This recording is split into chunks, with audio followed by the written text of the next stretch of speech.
Welcome to Personal Financial Literacy Lesson number 1. In this lesson, we will start by figuring out what personal financial planning is and what living the good life is.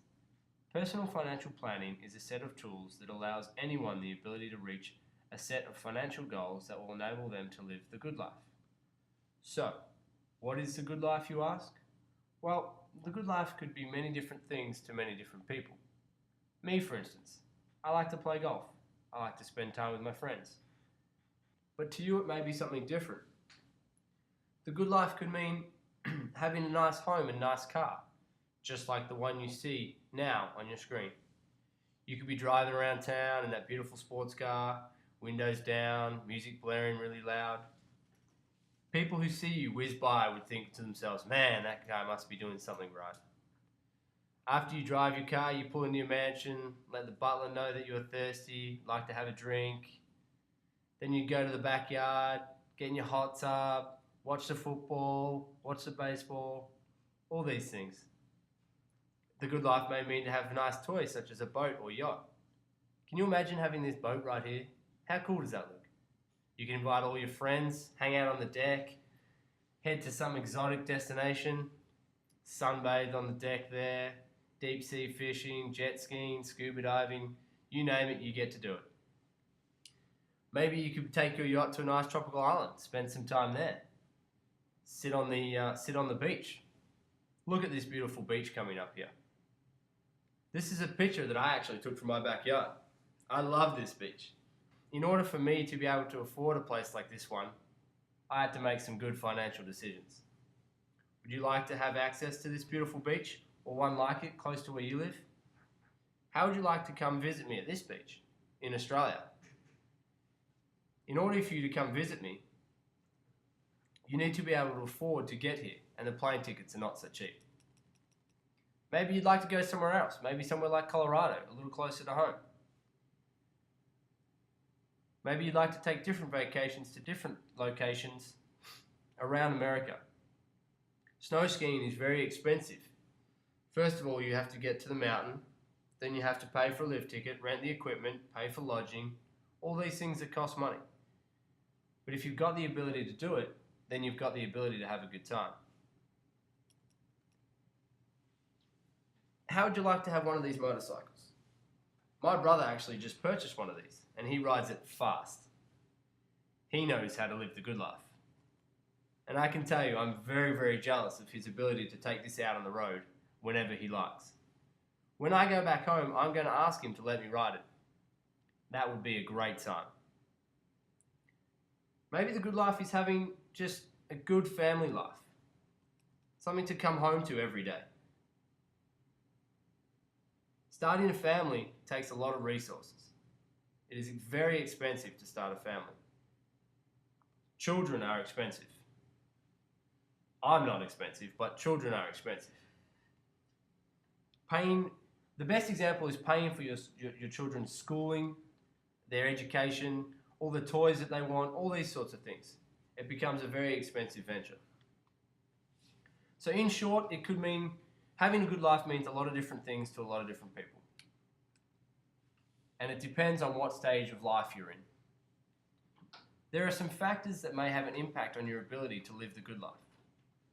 One of the most important factors that would determine how good a life you would have is education. Education allows people to develop a certain set of skills. Look at yourself today and figure out what skills or talents you have. This is very important. Figure out what skills and talents are and determine if such skills are valuable enough for someone to compensate you for those skills. Once you've figured out what your skills are, you need to think hard about the skills that you currently have. You need to think about those skills and determine whether or not they're valuable. As we can see in the graph, people who have high levels of education are more likely to get high levels of compensation for their skills. People who drop out of high school are going to encounter high levels of unemployment and lower wages. The reason for this is because people who do not have a high school education do not have valuable skills, and there is not enough demand for people who do not have skills. Therefore, the compensation that these people receive is usually very low. Now you may be thinking, there are a lot of people out there who don't have a college degree but still manage to make a lot of money. A few of these people are professional athletes. Let's take LeBron James, for example. He got to go to the NBA right out of high school, and he makes a lot of money. But you have to look at the skills and talents that LeBron and people like LeBron have. Those talents are incredibly valuable and incredibly rare. Professional sports teams are willing to pay a lot of money to make use of those talents. So now the question becomes, do you have that kind of skill?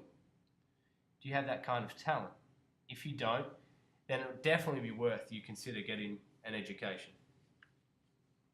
Remember that for every one player like LeBron James, there are thousands of basketball players whose professional career never materialized.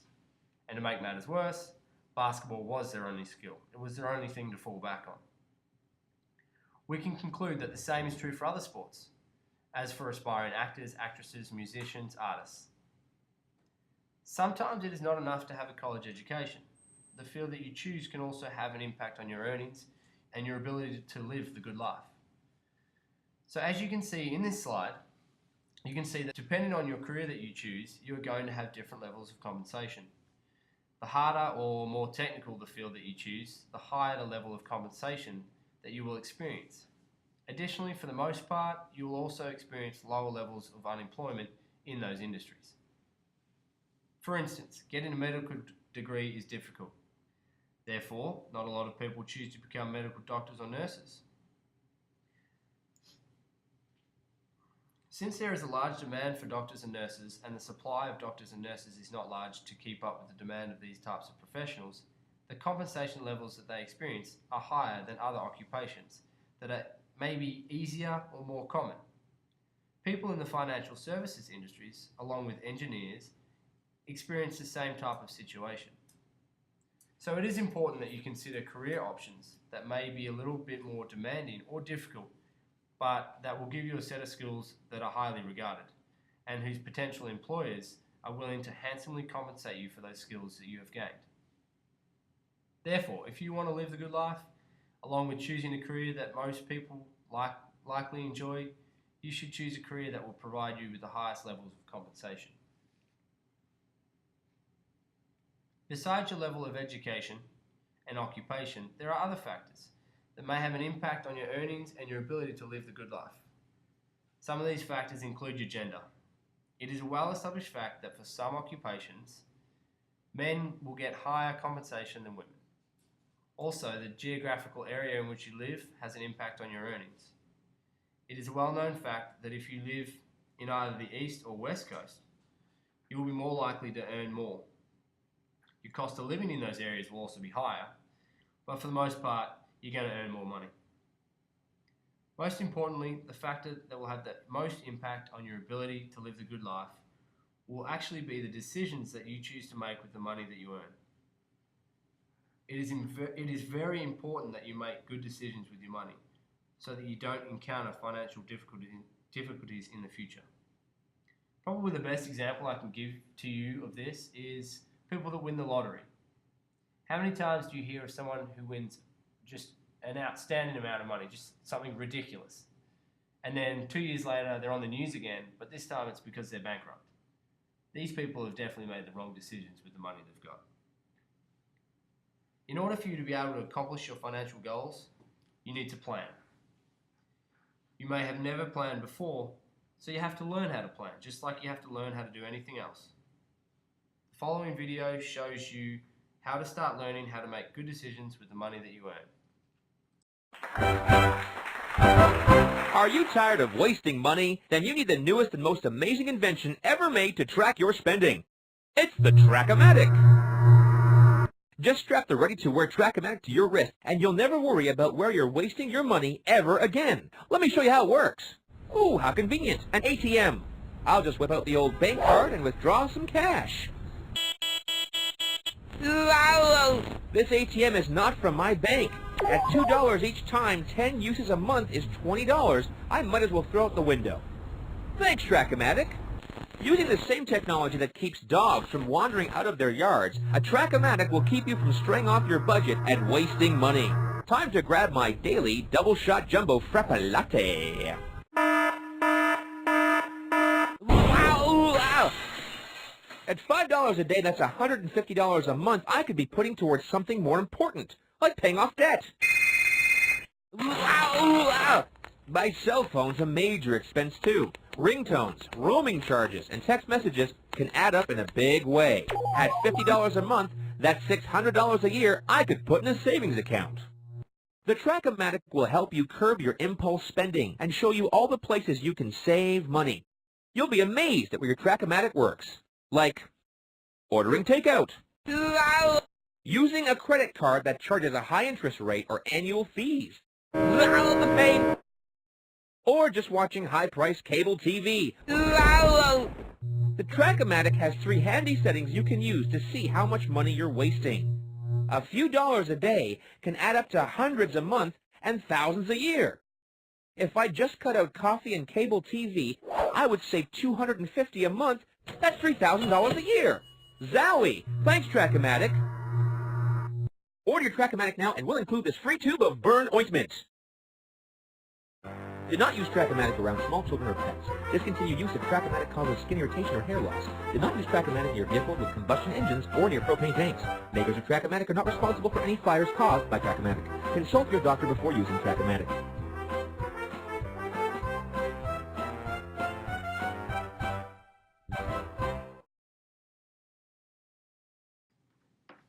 Unfortunately, there is no such thing as the Track-O-Matic to make sound financial decisions. In order to make good financial decisions, you need to use your brain. That thing between your ears. You have to think about the purchase that you're about to make in terms of its priority. So prioritizing is an important aspect of a good financial plan. The first thing that you need to do is figure out if the purchase that you're about to make is need versus a want. There are different examples of this comparison. Do you need shelter? Then you need a roof over your head. You need a house. However, sometimes we tend to go overboard, buy a house that is way too big, such as the one in the picture. Now, why would you need a house that big? Is it to impress your friends, so that they think that you're successful and cool? Who knows? The question is, are you buying a house to fulfill a basic need or to impress others? Another need that you may need to fulfill in the near future is that of transportation. So do you buy a cheap car that is going to take you from point A to point B and fulfill that need? Or maybe use public transportation if it is available? Or are you going to buy something cool with some really cool paint, wheels, killer sound system? Why would you need a car like that? Is it to fulfill the need for transportation? Or again, is it to impress others so that they think you have a cool car? Other needs that you may have include food, clothing, and if you decide not to give these a priority so that you can buy some other cool toys, then you may be making the wrong choice. Buying things like a boat, motorcycle, killer sound system for your car instead of buying the things that will fulfill your most basic needs is a very big financial mistake. It's a mistake that plenty of people make. Sometimes people borrow excessive amounts of money to be able to afford cool things such as a nice car or a toy. But the payments that need to be made on those loans may keep these people from having enough money to be able to afford basic necessities such as food. When this happens, people have a very hard time living the good life. By establishing whether the purchase is a need or a want, then you can be more certain that you will be making the right choice. However, if you have already established that what you are about to purchase is a want, and that the purchase is going to use up the cash that you have to fulfill a basic need, then you are still making the wrong choice. Next up, we're going to show you a video of some of the pitfalls that students fall into at university. One of the biggest things at college is managing your finances, and it's very important that you live like a student now so that you don't have to when you graduate from college. The video will give you a good idea of some of the problems that people face financially when they get to college. Nobody likes to talk about money, but it's an issue and problem that 60% of students in this state face. Kekasha wishes that basic budgeting skills were talked about more often. That's the sad part. I can't actually account for where my money goes. but I know the activities that I do that involve money, and that's just like eating dinner out, those little things, groceries, pecking on things, buying small trinkets. Like, there's nowhere I can account like a big purchase. I had money given to me at the start of the semester that was supposed to last me to the end of the semester. So all of a sudden, I see this big pile of money that I've just not noticed. So the first half of the semester, I'm living like I'm the Sultan of Brunei's daughter. I just completely lost track. I had to pay rent for this month, and I suddenly look at my bank account and I have like $400. Ali Lanza works for American Student Assistance, helping college students budget their finances and student debt. Live like a student now so that you don't have to after college. And I think that that is very important, that people need to remember that living within a budget is not always the best thing or what people want to do, but it is something that you need to do. The problem occurs when you know you have access to unlimited amounts of money and you think, oh, this much just won't make a difference. I told my roommate to hide my credit card somewhere, and I have no idea where it is right now. I think there is this notion, this preconceived notion, that somehow when you become an adult, you automatically know how to manage your finances. And that's not necessarily true. We have seen cases of parents who have taken out loans for their students and who have gotten into, financial trouble. When I opened my account, like, no one ever told me, like, I'd expect them to tell me things to get me more into this whole banking system. This is how you can save, this is how you can organize your money. But none of that was ever said to me. It's really important that people step up and say, I'm having a problem, is there something that you can do to help me? David wanted to pay for college on his own, so he took out a 4-year loan, but somewhere along the way it just got out of hand. Credit cards were just so easy. I mean, they kept showing up at the doors, and I was like, I'm going to have a really good job when I leave. Who cares? What's a couple grand here, a couple grand there. When I leave, I'm going to be making 6 figures. Who cares? 3 or 4 months after I got my job, I looked at my income, I looked at how much debt I had, and I realized that, number one, I was going to have to move home. Occasionally, the weight of it will certainly weigh on my shoulders, where it'll kind of put me down for a little bit. And so it's really important that they understand, what their anticipated income is going to be, what their anticipated monthly student loan payment is going to be, and also factor in, the cost of living. As I sit right now, it's ballpark is between 140, 150,000 from school, and probably 15, 20,000 in consumer debt, which is stupid debt. Getting a little too drunk in the bars, and if you get too tipsy, what should be a $30 or $40 night turns into a $200 night. Some of the money from the loans went towards spending, and the excess, just off the top. As bad as it sounds, I was knowledgeable, I was educated about all this stuff. Personal finances, I can spit back, any type of idea on savings and breakdowns and all that type of stuff, but I consciously made the choice to go into that much debt to spend instead of saving. Standard repayment term is 10 years, but with the loan amounts on the rise and with some different repayment options, it can go from anywhere from 10 to even 30 years now. The way I see it and the way I saw it from when I first accepted the burden was, if I can make it out of this, financially speaking, sky's the limit. I can do anything. Reporting for Jasons.org, I'm Nikki Mueller.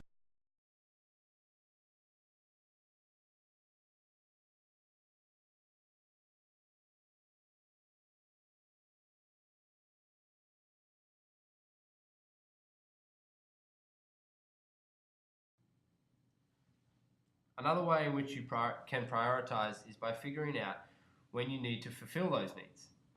Needs can be categorized as current needs, which are those that you need to fulfill right away, and future needs, which are those that which will need to be fulfilled sometime in the future.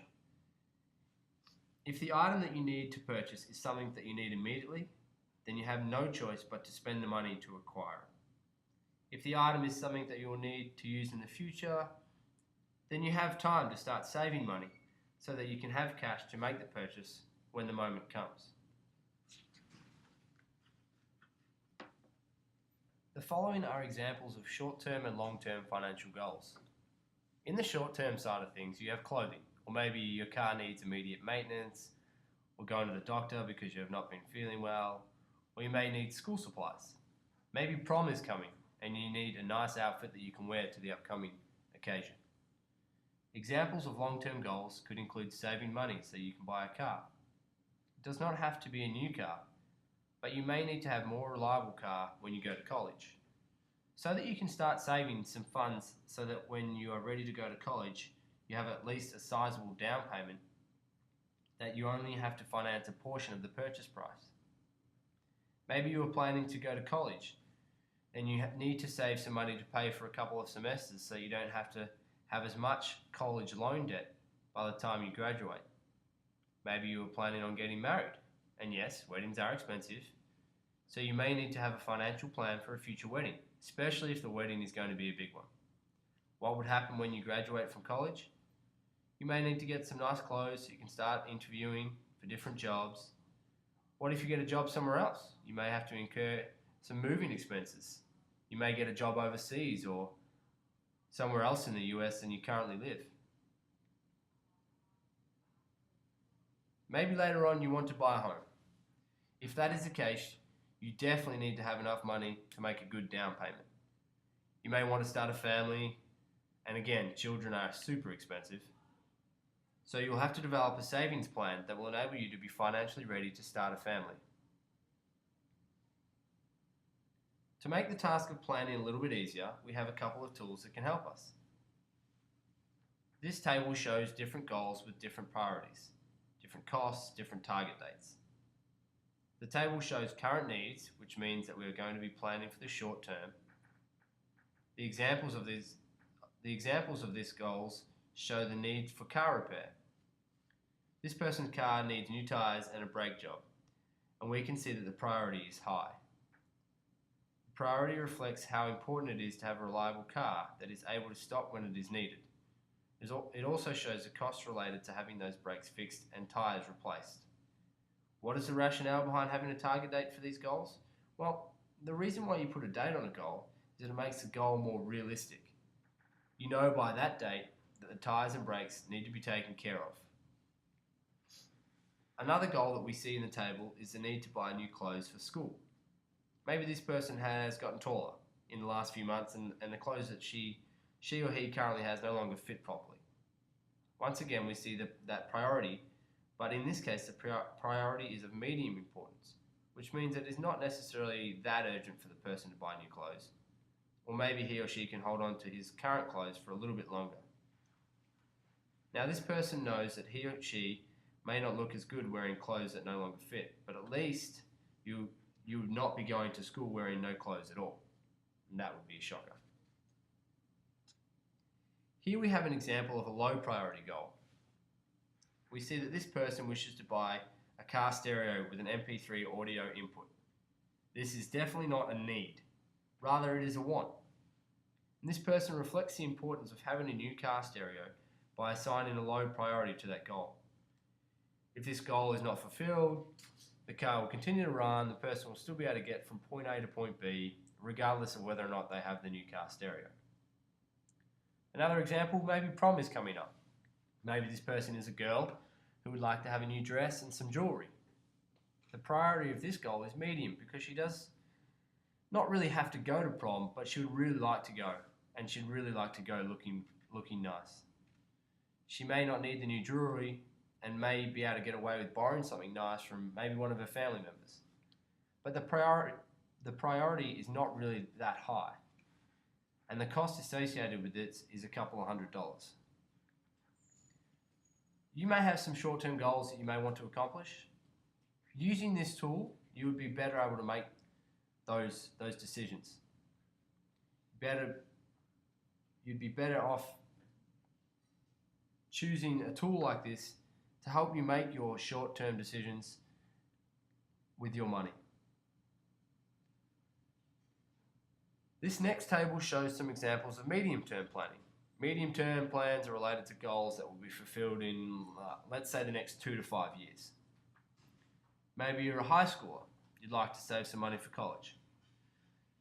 So it would be a good idea to start a savings plan right now so that you can pay your way through a couple of semesters or even a couple of years. We see that the table shows a cost of $10,000. Depending on what type of college you go to, $10,000 could go a long way, especially if you're able to qualify for scholarships. But again, this comes down to what college you go to.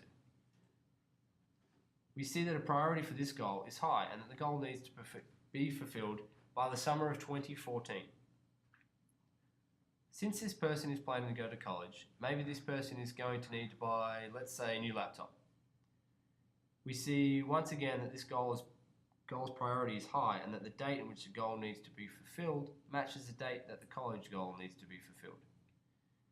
The cost of fulfilling the goal will vary depending on the type and brand of laptop that the student is willing to purchase. Also related to college is the need to get a better car. In this goal, the person realizes that it would be very tough to purchase a car with cash, but the goal specifies that this is a down payment to purchase a better car. So this person has established that he or she needs to set aside enough money to have a total of $3,000 down payment to purchase their better car. The rest of the purchase price will most likely be financed through a bank loan, some other sort of loan of this kind. Hopefully this person is not planning to finance this car with a loan that will have a term of 4 years or less. We see that the priority for this goal is medium. Person already has a car, maybe the existing car will last for a little bit longer, but it sure would be nice to have something a little more reliable, ready for the time this person goes to college. Maybe this person is really good at making friends, figures that he or she will have friends who have cars, and that he or she may be able to get rides with those people. The completion date closely matches the date in which this person will be getting ready to go to college. Maybe this person would like to have a high school graduation trip to celebrate. Definitely a lot of planning would have to go into this, since trips can be very expensive. First, the student will have to find transportation, and if the trip is to a location far away, chances are that this person will have to get an airfare to get there. Also, the issue of lodging comes to mind, and if this person wants to stay at a nice place, then he or she would have to pay higher prices for those accommodations. So in this case, the person has set a medium priority to the goal, and a pretty high cost. So we are seeing that upon graduation from high school, this person is going to be spending quite a bit of money. Adequate planning would be very, very important. Starting an emergency savings fund is also important, and the priority given to this goal reflects it. Why is it so important to have this type of fund? Well, the reason is because as needs arise, you want to be able to take care of them without having to stretch out your budget or without having to borrow money. Let's say, for example, you get sick and you need to go to the doctor. Where's the funding for that going to come from? Later on in these lessons, we will learn how important it is to have an emergency savings fund. I'm certain that as a mid or high school student, you currently have some intermediate goals that you would need to take care of. This table will help you make better decisions about how to prioritize and accomplish those goals.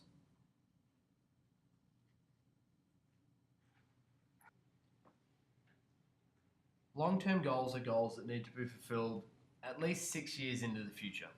So these goals could be related to what would happen after you graduate from college.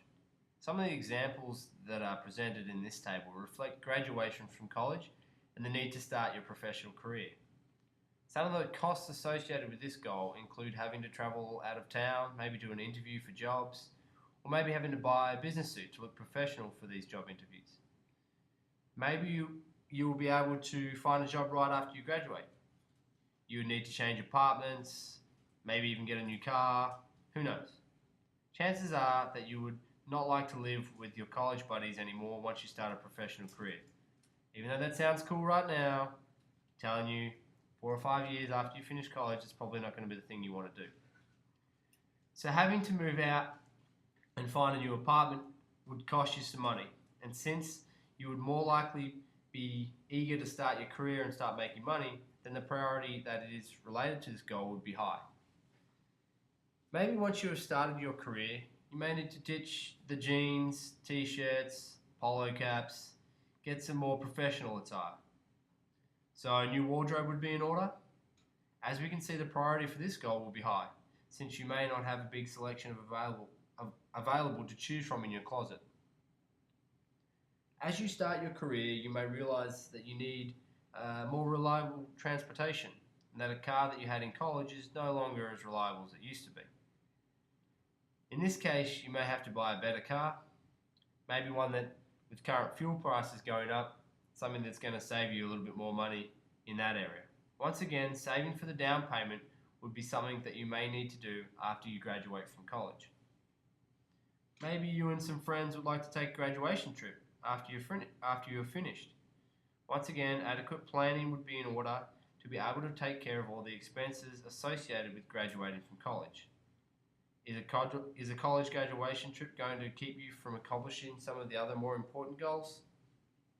We can see that the priority that was assigned to this goal is low, which means that if a trip is going to keep you from being to accomplish other more important goals, then it is better not to take the trip right now and instead use that money for more important things.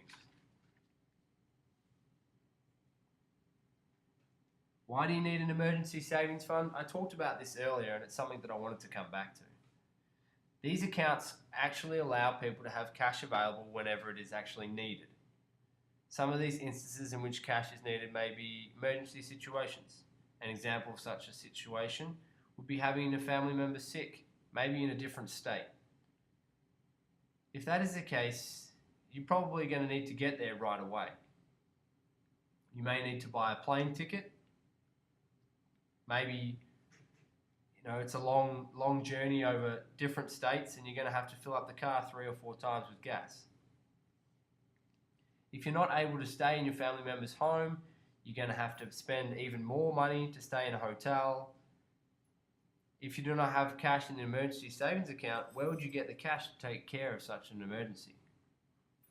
Most people would probably have to borrow money by using a credit card.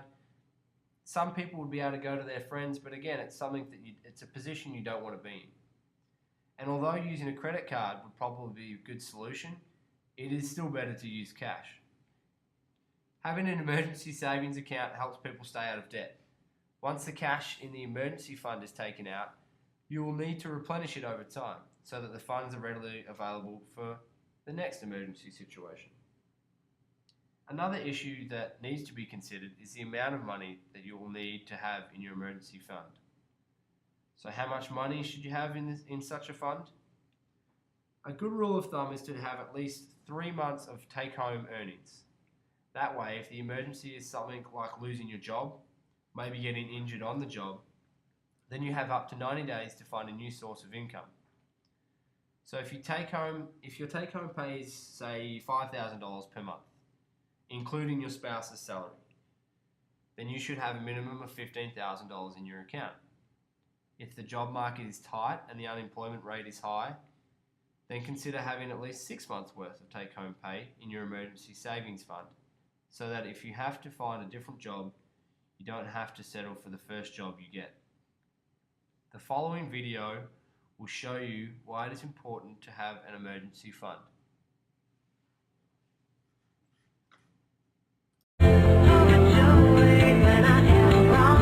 That was Overdrawn, our most requested song this week. And if your bank account is overdrawn and you need some financial help, you're going to want to call this next guy. Please welcome my homeboy, James Cunningham, the Funny Money Man. Thanks, DJ Mike. Today's topic is emergency money. That's a good topic, man. Everyone needs some emergency money, especially if they're driving a car. My ride broke down last month. The repairs cost me $600. Exactly, DJ Mike. That's what emergency money is all about. Having enough cash on hand to cover an emergency. Look at these phone lines. Caller 1, you're on the air. Hey, Funny Money Man. I just had a fender bender with my parents' brand new car. They're going to freak out if I don't get it fixed before they get back from their vacation. I don't have any emergency money. I'm going to have to use my credit card. When things get drastic, put it on plastic. Unfortunately, DJ Mike, that's what most people do when they don't have any savings put aside. But a credit card should not be an emergency fund. If you don't pay the credit card bill in full when it comes in, you'll have to start paying interest on the unpaid portion. And that's why I recommend everyone, including students, have some emergency cash. Whew, I sure could have used some when I was younger. Like when I crashed my dad's car, I broke my neighbor's window, or that time I burnt down the shed in the backyard. Anyway, how many times has something unexpected happened to you that you weren't financially prepared for? Like your car getting towed. Or you find a great deal on a spring break vacation. Hang on a second, man. Vacations aren't an emergency. Exactly. I was just checking to make sure you were listening. Caller number 2, what's up? Hi, my name is Melanie. I forgot my laptop on the bus last month, but fortunately I started an emergency fund a couple years ago by putting $10 aside every week. I use that money to buy a brand new one. I've already started rebuilding my emergency fund with the money I'm making from my part-time job. Good job, Melanie. As you said, saving for an emergency can be as easy as putting $5 or $10 into a savings account every week. And it can stay there until you really need it. Man, I never thought of it like that. That does sound easy. And while the money's in the bank, it's earning interest, right?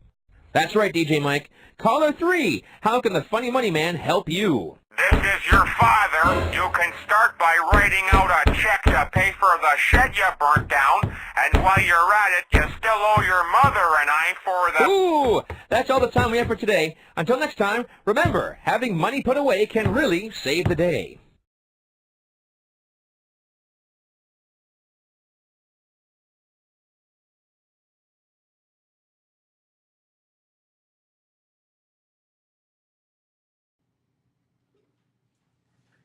Your ability to live the good life is also affected by your average propensity to consume.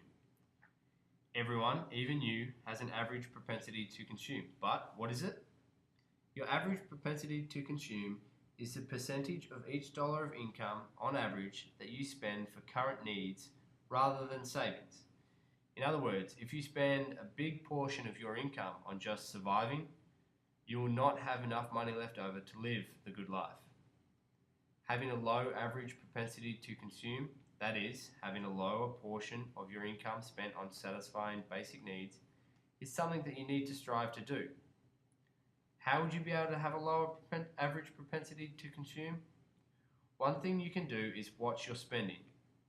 If you're able to make sure that you don't waste money on things that you do not really need, this will help you save money. Additionally, if you currently do not make enough money, and you're just making enough to survive or satisfy those most basic needs, then you need to switch to a higher paying job. If you cannot get a higher paying job, then maybe you need to learn some new skills that potential employers will be willing to reward. This may mean going back to school to get further education, or it may mean on-the-job training. Either way, you may need to acquire some new skills. I hope that these planning tools can help you make better decisions in the future. And who knows, maybe one day I'll see you on the beach in Australia.